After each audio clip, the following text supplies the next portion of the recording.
22,150 eyes are focused and fixated on you as you stand in the middle of the soccer pitch at Spanish Stadium. We're currently playing UCSB, Cal Poly, one of the biggest games in college soccer across the country, and it is the last minute, and the referee has awarded you a free kick. The ball is placed, but there are so many people that you can't.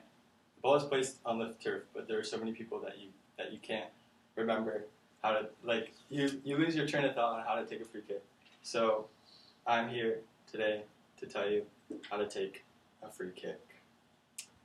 All right. So the first step is the referee will take the soccer ball and he will place it on the spot at which the foul occurred. But this does not mean that you have to keep it where it is. So a lot of people like to pick it up, and they will take the logo, like it could be a Nike ball or an Adidas ball, and they will set it up so that it is targeted to where it is the center of where you want to make contact when you take this shot. And also, it is key that you put the ball somewhere where the field is level. You don't want to put it in like the dirt in between like two patches of grass, because it'll be harder to kick it up. So the next step, once you place the ball in the spot, is to count back steps. This is like a personal preference. So there's professional players that take 2 steps back or like 7, and it's just pretty much personal preference. But I would recommend doing a shorter run up, because you could get better accuracy on the ball. So when you're running up, when you're about to kick the ball, you want your foot to be, you'll most likely be running up from the side. So when you take the steps, you're going to want your foot to be on the side of the ball. You're not going to want it to be in front, obviously, because you're going to trip yourself, but you're going to want it to be on the side. And now, when you actually make contact with the ball, the contact you're going to want to make is going to be between this part of the shoe, like kind of like the outside of your big toe, and when you make contact on the logo, you're going to want to wrap your foot around. So the ball is going to leave your foot between about this part of the shoe and this part of the shoe, and when you wrap your foot around it, that gives the ball curve. And in Daniel Link's article of topography of free kicks in soccer, he states that in each game there are 30 to 40 free kicks, and these free kicks vary in where you want to, or vary on where they are on the field, and so it's important to like use the same technique, because otherwise it'll be just like sloppy.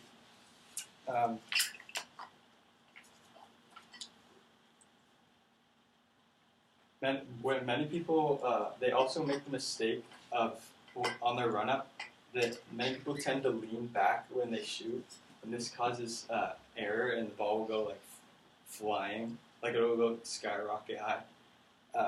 And also, some people, when they shoot the ball, they kick it with their toe, and the toe causes, it makes it so that you have no control over where the ball's going. Because you could kick it with your toe, or it could go that way, this way, straight up, or just straight into the wall.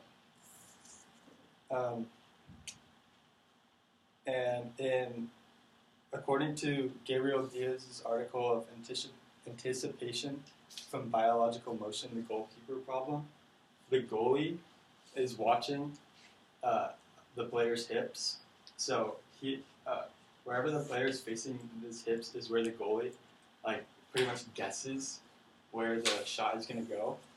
So with this technique that you're doing, you're able to have your hips facing one way, but you're wrapping your foot around the ball so that it'll curve it and throw the keeper off. And Kathy Craig's article of interpreting curved free kicks in soccer states that spin on the ball causes a lot of errors in like somebody's judgment. So it's definitely key to get some spin on your shot. So after these steps, you'll put them all into one, and you'll generate enough power and curve to get it over the wall. And I mean, hopefully it goes in. But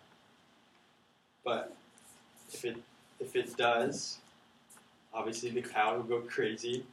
You'll probably get swarmed by the entire school, and they might ask you what your secrets are, or how did you become so good. I can tell you one thing is you could tell them that I taught you how to do it, but that's pretty much it. That's all I got for you. So thanks for listening.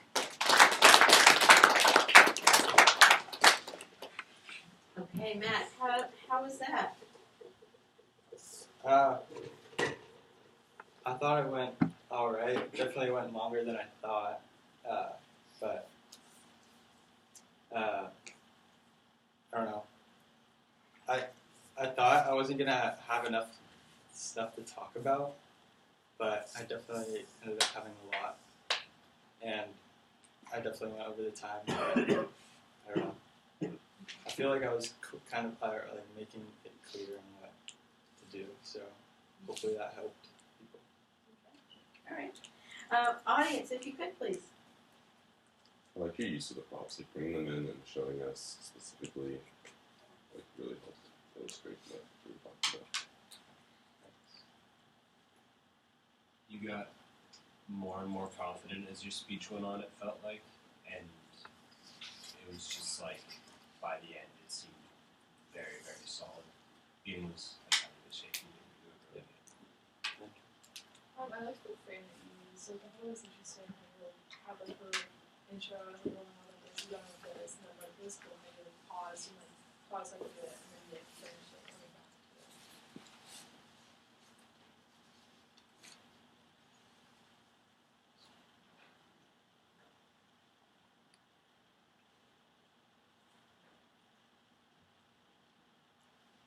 Okay. Matthew, I like the fact that you did the free kick. I think sort of narrowing it down for the how-to with that regard, that was appropriate for the speech. I think if you try to do much more than that, as you can see, it takes a long time to walk through each of the steps to do that properly.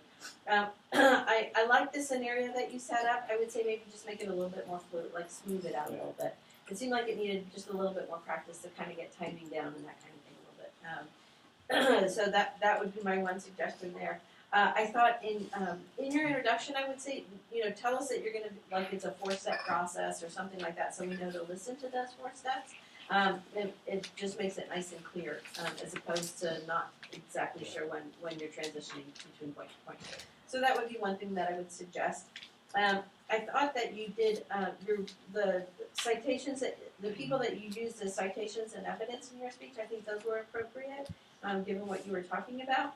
I like the fact that you used the soccer ball in the boot. I think it was there's a couple of things. One, it sort of speaks to your credibility about the issue. I might have maybe also mentioned in your credibility statement how long you played soccer yourself. Kind of incorporate that as well. I might not have put it on the floor. I might have just kept it on the table, because once you put it on the table, That's what I thought. Yeah. It's because no one could see back there. Yeah, we kind of lost sight of that. So just be attentive to that. Your eye contact was actually rather good. You were definitely looking out of the room. Just make sure you kind of get the wings as well. Would be my suggestion. Yeah, and one thing my one comment was just kind of practice just a little bit more to sort of smooth out that delivery.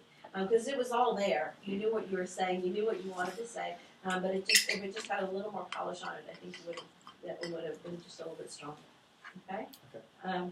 Thanks. And it's kind of fun to come back to the end of your speech with regards to, letting us know how that you taught us how to do it. So, yeah, that worked. Thanks.